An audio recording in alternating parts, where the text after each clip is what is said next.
Hi everyone, this is Liz with 143 Handmade, and I am here to do another block on my Crazy S quilt number 3.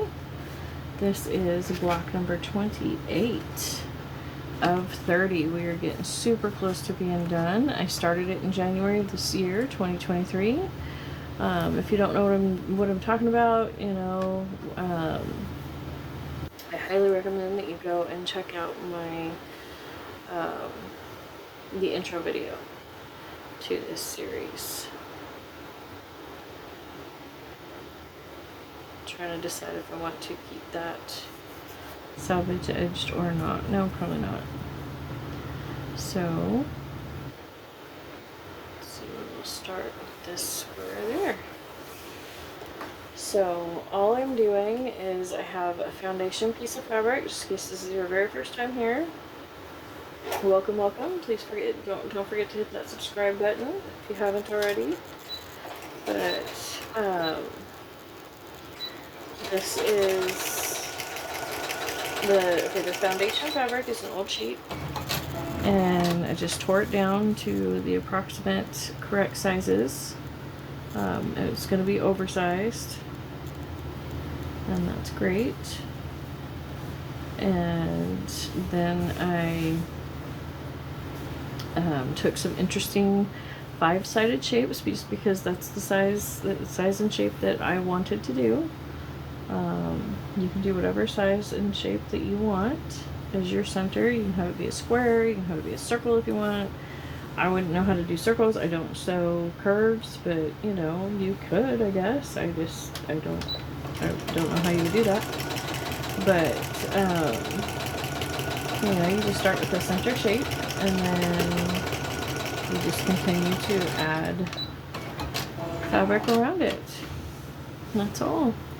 It really is that simple. Stitch and flip, and you can make it as precise and as fussy as you want, or as loose and messy and meditative as you want. It's really your decision, in a very real way, in the way that a lot of crafts aren't. I mean, you kind of think of them as freeform, but then we get hung up on like following the video that we saw it in or whatever. And this one, you really can't follow me because you do not have the same scraps that I do. So your blanket's going to look very different than mine, and that's fabulous. Enjoy that. Embrace that. And so here we go. This is an offcut from, well, I don't know, maybe not offcut, but it's a trimming from my son's quilt that I just finished. I'm super excited about that. I'm sure that the video all about that has already been out, so I will try and remember to link that. But even if I don't, you can just go to my channel page, and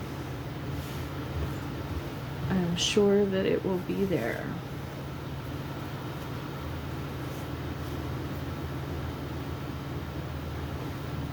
Under Benjamin's Blanket 2023. So I didn't do like a how-to video or anything like that on it. I do have a lot of pet blooper videos around it, but I didn't get a lot of good footage of me actually hand quilting it. I had a lot of problems with the frame that it was on, and it was a bad frame, and it's already been thrown out. It was that bad. As soon as I got, we limped it through so I could finish the quilt, and my husband and my son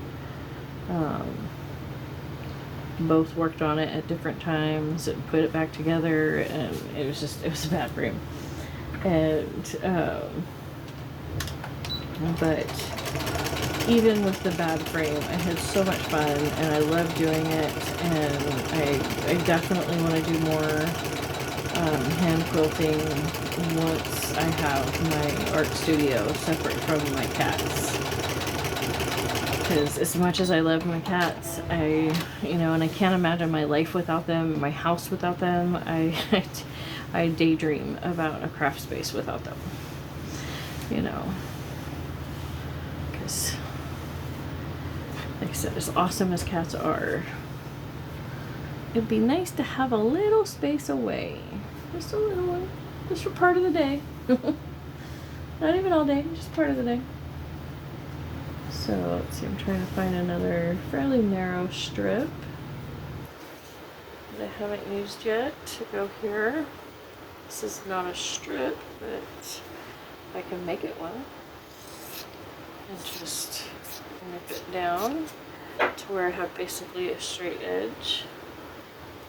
Right here, basically straight shape, I mean. It's already had the one, well, it had all straight edges, but they just needed it to be a strip instead of a triangle. And so I made it one because it's my scraps and I can do that. And you can do that with your scraps too. You decide you need a strip, then make a strip. And we're going to spin. Nope, spinning this way. This is the way that I went. And see, that's one of those things is that I don't really stick to a, spin left, spin right, clockwise, counterclockwise. I don't know. I don't really think that way. I just kind of, okay, on this block I did it this way, so that's what I'm gonna keep doing. And it works for me. Be messy. If that's who you are as an artist, be messy. Don't hold yourself to some perfection standard just because somebody else is capable of creating that precision art and you aren't. And maybe you will get there and you will be able to create that precision art someday. But don't be hard on yourself if you can't do it the first time you ever sit down at a machine. That's just unreasonable.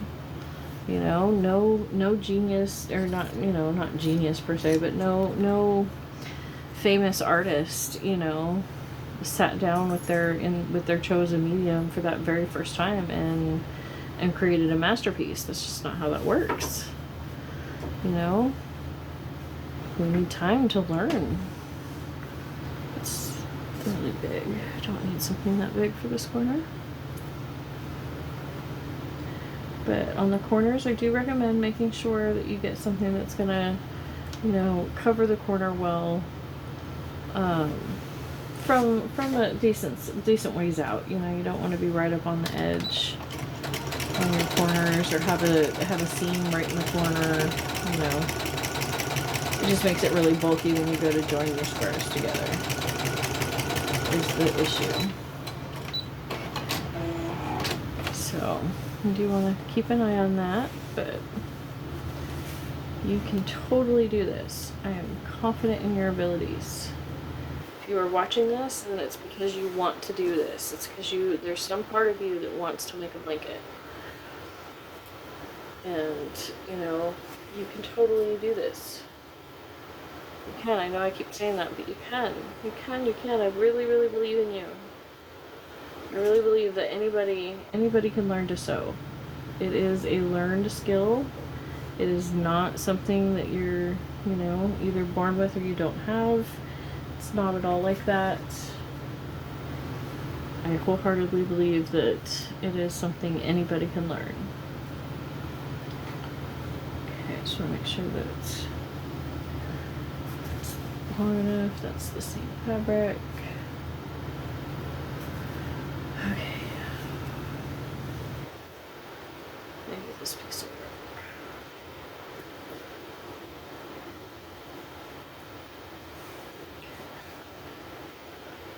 I think that'll do. So, and you will be surprised at how fast your sewing skills improve. You just gotta give yourself time. Time in front of that machine, and your skills will improve with time. And don't put it on anybody else's time schedule. That's why I'm not going to say, oh, well, you will be a better sewist you know, after 10 hours. That's, no, I don't know how many hours it's going to take you. We each learn different.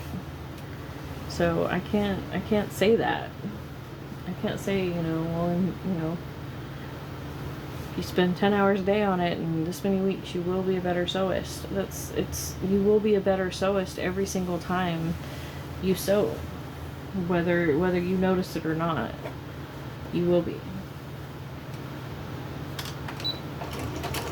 And you can definitely, like I said, anybody who wants to sew can do this.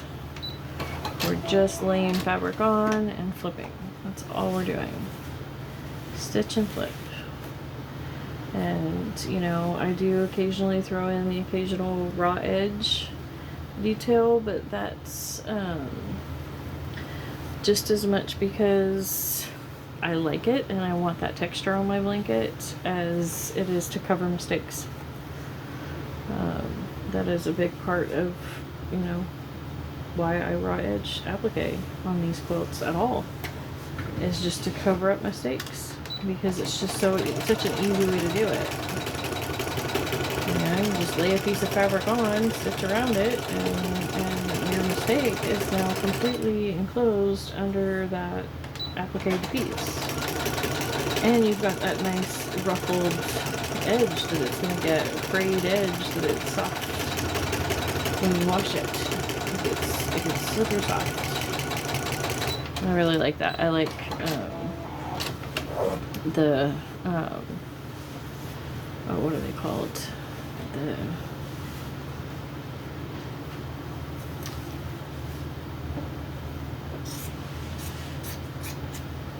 I can't think of the name now. But the blankets with all the frayed edges on them. So let's see, that corner is covered. Is this corner covered? Yes, that corner's covered just barely, but it is. What about this corner, this junction right here? Nope. So that corner's not actually covered because I need to trim this off to finish out this line. So I'm just going to kind of line it up and trim off that line. And see, now that gives me a better visual of the space that I need to cover. And here's my corner. So I need a piece that will cover, you know, 3 inches over here down to nothing. But I need to make sure that it is in fact wide enough, you know, at that edge. So let's see. Will this work? Let's see. I think I need to rip off that one because it was already coming off. But I think the rest of those are sewn together really well. So I'm going to go ahead and use this piece. And it's a pieced piece. And so that's going to add another, you know, layer of texture and small pieces into the crazy crumb quilts. Because this is both, it's both crumb quilting and crazy quilting combined. Crumb quilting is just the concept of using every little piece of fabric. And crazy quilting is this is my understanding of them anyways, is the more messy block style, you know, and the embellishments. A lot of times there's a lot of extra stitchery and beading and whatnot on the crazy quilts, and I don't go crazy with that, but I do. I will go back after I get all my blocks sewn. I will decide if I want how much of that extra I want. Okay, and I did not actually cover my corner.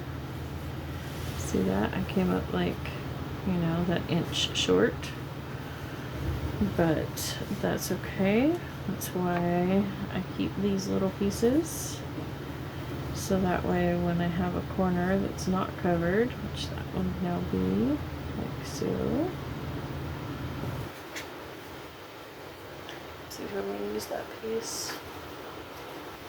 I don't know, this is one of those fabrics that I absolutely love, and I like to use fabrics that I don't love as much in these corner pieces, you know.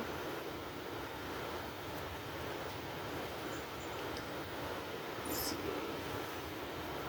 Yeah, we'll use this. And I know I already have it in the block, but it's not right up against, and that's my main thing. That's what I look for more than anything, is to make sure that the fabrics are not actually touching, even if they do repeat in a block. So we're getting very, very close to being done. After I do the trimming, like I said, I will come back and I will do a video all about my embellishing, maybe a couple of videos depending on how much embellishment I decide to do. And then I will have all my, where I share my joining techniques and how I put it all together, because I do it in a unique way. I haven't seen it done before. It's kind of a combination of several different techniques that I've seen. So let's see, this looks like a good piece. Going on here and finish up this square.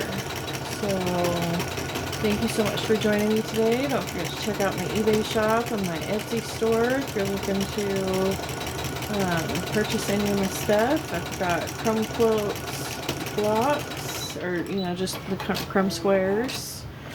I've got junk journals. Got a couple of digital products. I'm working to develop those more. My computer just, it's not a very good computer for that sort of thing. So as the business grows and I can invest in better technology, I will be delving into the digital world a lot more, because that looks like a lot of fun, and I think that I will very much enjoy that once I have a computer that can handle it, because I really think that, you know, you gotta have compatible equipment to do some things. So thank you so much. I can't tell you how much I appreciate all you guys. I can't imagine you know, I can't wrap my mind around the growth that my channel has seen lately. I greatly appreciate it. You know, I'm right at that threshold of the first monetization tier, and I can't thank you guys enough for all of your help and support in getting there.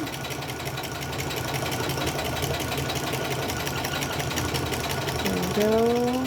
Almost done. And here we go. This is, what did I say, block number 20. This is block number 28. 28. We've got 2 more blocks to go, and that is it.